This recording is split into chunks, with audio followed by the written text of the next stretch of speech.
Nuomonė, valstybinis požiūris tai turėtų būti, kad būtų vykdoma nuolat, ne kažkaip epizodiškai, bet nuolat vykdoma nuosekli vientisa politika. Kad būtų įgyvendinami užsibriežti tikslai, kad nebūtų šokinėjama, kaip dažnai būna pas mus, kad turime vieną tikslą, mes jo siekiame, paskui turime kitą ir paskui neaišku, koks galutinai gaunasi rezultatas. Ir kitas labai svarbus dalykas, į sprendimų priėmimų procesą turi būti įtraukiami žmonės, visuomenė.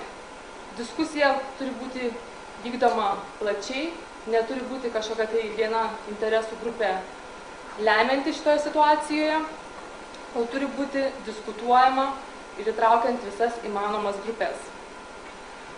Taip pat yra labai svarbus dalykas valstybiniam požiūriui, tai manau, kad turi būti užtikrinama, kad egzistuojančios institucijos atliktų funkcijas, kurioms jos ir yra sukurtos.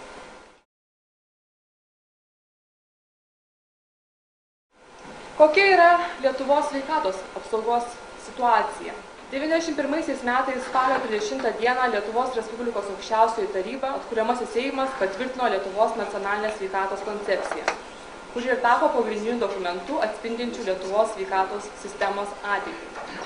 Bet deja, kaip ir dauguma dokumentų Lietuvoje, bet kurioje srityje, jinai atsidūrė stalčiuje ir nebuvo toliau vykdoma ar naudojama. 2002 metais vyriausybės užsakymų švedų ekspertai taip pat atliko studiją Sveikatos priežiūros paslaugų restruktūrizavimas Lietuvoje. Šis dokumentas, kaip ir kiti, kaip ir dažnai būna, yra išleidžiamos didžiulės lėšos, taip pat neišvydo dienos šviesos. Buvęs prezidentas Valdas Adamkus taip pat ėmėsi iniciatyvos ir subūrė Lietuvos ekspertų grupę, kurioje dirbo daugybė kvalifikuotų žinomų specialistų, bet darbo rezultatas, tai dokumentas, kuris tikrai galėjo tapti puikių pagrindų būsimoms reformoms, taip pat, tiesiog taip pat nebuvo panaudotas ir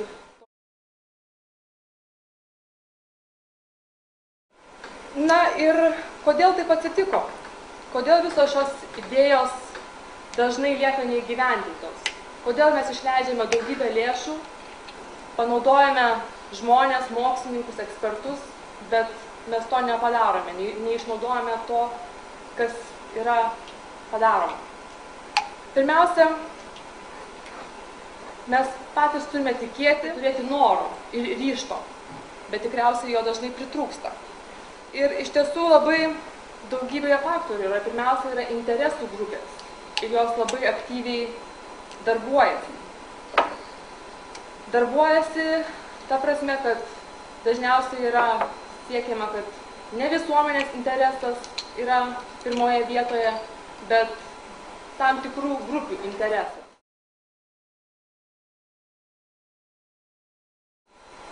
Ir todėl yra taip, kad tikriausiai Lietuvoje ši sveikatos sistema yra ta sistema, kurią žmonės neįtin pasitikė. Ir tai tikriausiai su tais dalykais yra susiję.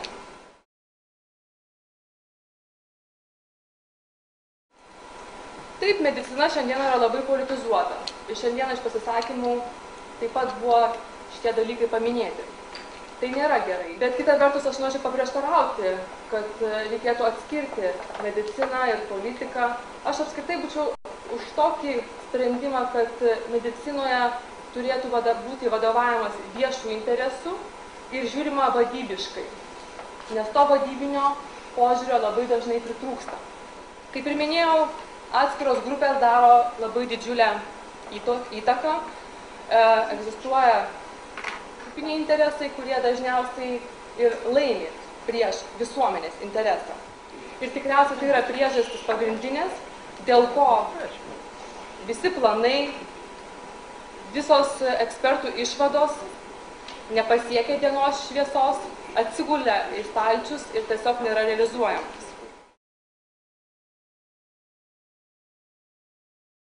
Ką mes turėtumėm daryti, kad ta situacija pasikeistų? Kad užtikrintumėm valstybinę, o ne atskirų grupuočių interesų politiką. Tai pirmiausia yra būtina sukurti tokias struktūras ir suteikti joms tokias galias, kad besikeičiančios partijos ar politinės konjunktūros joms negalėtų turėti svarios įtakos, kad būtų nepriklausomumas.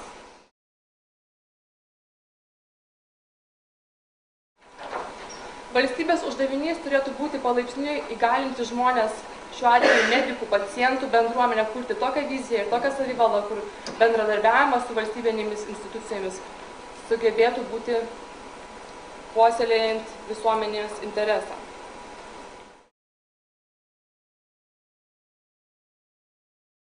Na, iš tiesų, mes nebūtumėm kažkokia tai išskirtiniai, nes yra ir pasaulinė praktika.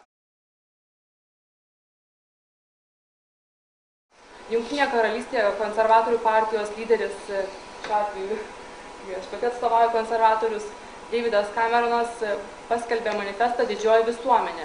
Ir jo esmė yra, kuo daugiau galios valdžios iniciatyvos atiduoti visuomeninėms, socialinėms institucijoms ir taip stiprinti savivaldą.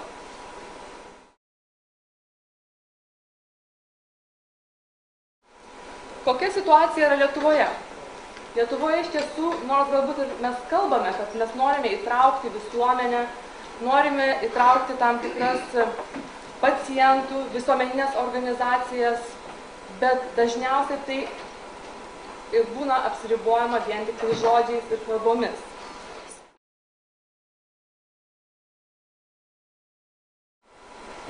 Kokie būtų pasiūlymai, kad keisti šitą situaciją?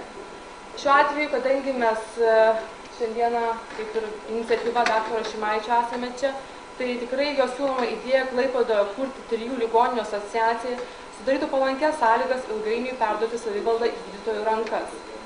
Be to tai padėtų optimizuoti paslaugas, finansų srautus bei restruktūrizuoti esančias institucijas. Sprendimai būtų priimami kolektyviai, mažėtų galimybės reikštis korupcijai. Kalbant apie korupciją, kadangi šita tema man yra aktuali, net 65% Lietuvos gyventojų mano, kad sveikatos sistema yra korumpuota. Ir tai yra rimtas signalas, kad tikrai reikia pasitempti. Aš nekalbu apie tą korupciją, kuri yra vadinamoji buitinė, tai yra tarp paciento ir mediko atidėkojimai, bet yra kita korupcijos problematika, tai yra piniginių srautų perskirstymas, medicininės įrangos įsigijimas. Praeitą savaitę Panevėžyje mes rengėme diskusiją šią temą ir buvo įdomus labai vienas pastebėjimas. Lietuvoje yra privačių ligoninių, privačių medicinos įstaigų ir išaiškėjo štai toks faktas, kad jos sugeba medicininę įrangą, vaistus įsigyti kartais netgi 50% pigiau negu valstybinės. Tai yra faktas verčiantis mūsų susimąstyti.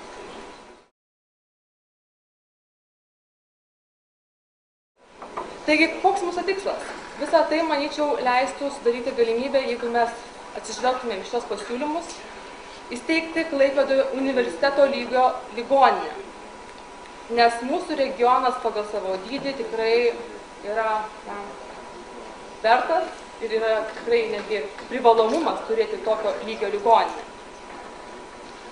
Nuo to tik tai laimėtų be abejo Klaipėda, Klaipėdos gyventojai ir ne tik visos vakarų Lietuvos gyventojai. Universiteto ligoninės įkūrimas atvertų galimybės vakarų regiono gyventojams gauti aukščiausio lygio paslaugas arti namų. Nes šiandien buvo taip pat kelta problema, kad kiek kainuoja pacientui, jo artimiesiems gydytis Vilniuje arba Kaune. Įkūrus gydytojų rengimo skyrių prie Klaipėdos universiteto ateityje būtų lengviau pritraukti jaunus gydytojus gyventi ir dirbti šiame regione. Neišvažiuotų mūsų jaunimas į sostinę ar į Kauną. Tas, manau, taip pat yra labai svarbu. Tai tikiuosi, kad tikrai šiandieną ta mūsų diskusija bus naudinga ir mes tikrai rasime tą kompromisą.